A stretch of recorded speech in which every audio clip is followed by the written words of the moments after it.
Jeg heter Sofie, og jeg bibliotekar på Sølvberget. Vi har fått spørsmål om vi kan lage en film om thriller, og det kan vi jo selvfølgelig. Thriller en sjanger som vi finner både i litteratur og ikke minst i film. Det kanskje det du forbinder ordet aller mest med.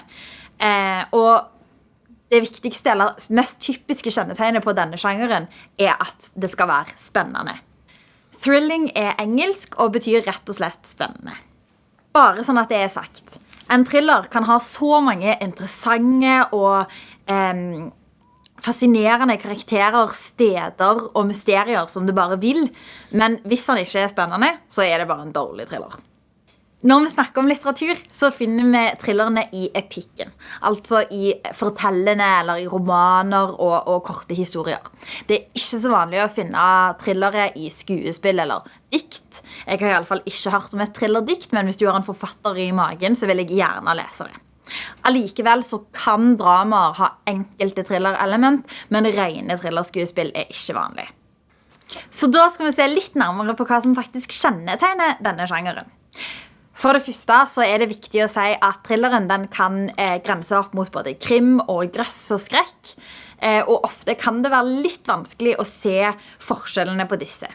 Men vi skal likevel prøve å se på noen tydelige forskjeller. Det første kjennetegnet som typisk for thrillersjangeren, det konflikt. All litteratur har jo en konflikt, det litteraturen dreier seg om et eller annet problem som skal løses, men i noen litterære verk så det tydeligere enn i andre. For eksempel så det sånn at i samtidslitteratur som handler om vanlige mennesker som lever sine liv, så kan det av og til være litt vanskelig å skjønne hva egentlig konflikten her, hva det denne karakteren driver med eller sliter med. Mens i thrilleren så skal det ikke være noen tvil om hva som konflikten. Denne skal være tydelig og skape spenning, og det thrilleren handler om. Kjennetegn nummer 2.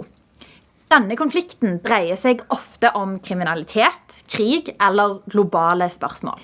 I klassisk krim så vil det nesten alltid dreie seg om et drap. Det vil nesten alltid starte med dette drapet, og boka handler deretter å finne ut hva som har skjedd, hvorfor det har skjedd, og så videre. Men i thrilleren så trenger det ikke nødvendigvis å starte med et drap. Det trenger faktisk ikke engang å handle om et drap. Men ofte, hvis det et mord involvert, så dreier det seg om å unngå fremtidige mord og stoppe kriminalitet som kan komme i fremtiden. Dessuten så kan det gjerne være en person som har forsvunnet, og vi vet ikke om vedkommende drept eller ikke. Det nettopp usikkerhet som skaper spenning i thrillersjangeren. Denne usikkerheten får leseren til å ha lyst å lese videre. Og den trenger ikke å være en ytre form for usikkerhet. Det kan også dreie seg om en kanskje litt paranoid person som rett og slett tror at noen etter han. Da det en indre konflikt vi ser, og dette ville vært et eksempel på en psykologisk thriller. Kjennetegn nummer 3. Hovedpersonen i fare. I klassisk krim så vil som regel hovedpersonen være en detektiv eller en etterforsker. Vedkommende ikke egentlig i fare, selv om jobben selvfølgelig kan sette han i fare. Men det rett og slett en jobb som skal gjøres. Det handler ikke om den personens privatliv. Dette finnes det selvfølgelig unntak til, og spesielt i mer moderne krim, men det likevel det som det klassiske sjangerkjennetegnet. I thriller derimot så det faktisk at hovedpersonen i fare som kjennetegnet. Her det ikke selv om det kan dreie seg om et globalt spørsmål eller krig, så vil dette gå ut over hovedpersonen personlig, og han eller hun helt spesifikt utsatt for det som skjer, og må sette livet sitt i fare. Og at hovedpersonen sitt liv i fare, gjør selvfølgelig boka enda mer spennende, og det hele poenget med thrilleren. Kjennetegn nummer 4. I thrillersjangeren så det som regel en nifs-skurk, eller altså en antagonist. Antagonisten hovedmotstanderen til protagonisten, og protagonisten hovedpersonen vår. Denne hovedmotstanderen legger farlige planer, og det nettopp det som driver handlingen fremover. Det altså ikke tilfeldige hendelser som gjør at hovedpersonen vår blir blandet inn i dette, men antagonisten sine onde hensikter. Dette også noe som skiller thriller-sjangeren ifra krim, for ofte i krim så vet vi jo ikke hvem skurken Det jo nettopp det som hele mysteriet i boka, mens i thrilleren så spiller skurken en veldig viktig rolle. Kjennetegn nummer 5 nedtelling. Thrilleren inneholder ofte en eller annen slags form for nedtelling. Det en tidsfrist, det noe som tida holder på å renne ut for at alt skal ordne seg. Og igjen, dette jo nettopp noe som gjør thrilleren enda mer spennende. For eksempel, morderen må stoppes før han begår nye drap. Spionen må avsløres før han rekker å levere fra seg sine hemmeligheter, eller skurken må stanses før han trykker på atomknappen. Eller, ikke minst, sannheten må komme fram før den uskyldige blir dømt til døden. Dette med nedtelling, det kjenner du sikkert igjen fra James Bond-filmene, der James alltid må redde verden før tida renner ut. Nedtellingene som sagt nyttige for å skape spenning i boka.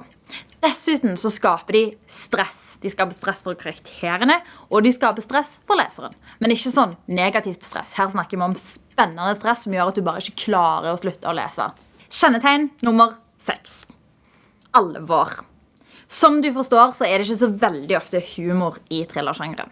Det rett og slett en ganske alvorlig sjanger. Det viktige ting som skal skje her. Verden står i absolutt fare. Selv om det ofte blir kalt for en underholdningssjanger, så ikke forfatteren sitt mål å få deg til å le. Det faktisk å få deg litt stresset.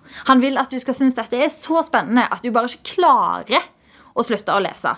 Og ikke minst hvis boka slutter litt spennende, så klarer du ikke å vente med å dra til bokhandleren for å kjøpe neste hvis det en serie.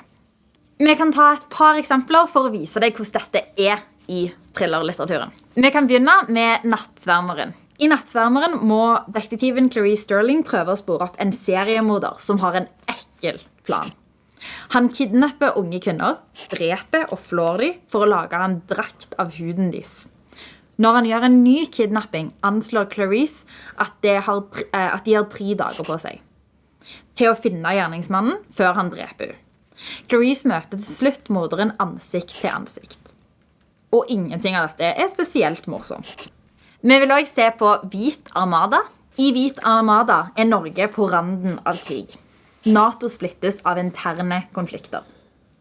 En liten gruppe norske spesialsoldater de eneste som kan forhindre den store katastrofen. Major Frank Halvorsen og løytnant Ida Winterdal leder et oppdrag som et siste desperat forsøk på å unngå en væpnet konflikt mellom Norge og våre naboer i øst. Et oppdrag som direkte angår Vladimir Putin, og som de sannsynligvis ikke kommer levende fra. Dette heller ikke særlig morsomt. Til slutt, når du skal skrive et sjangerstudium i fordypningsoppgaven din, så må du alltid spørre deg noen spørsmål, eller stille noen spørsmål til teksten, egentlig.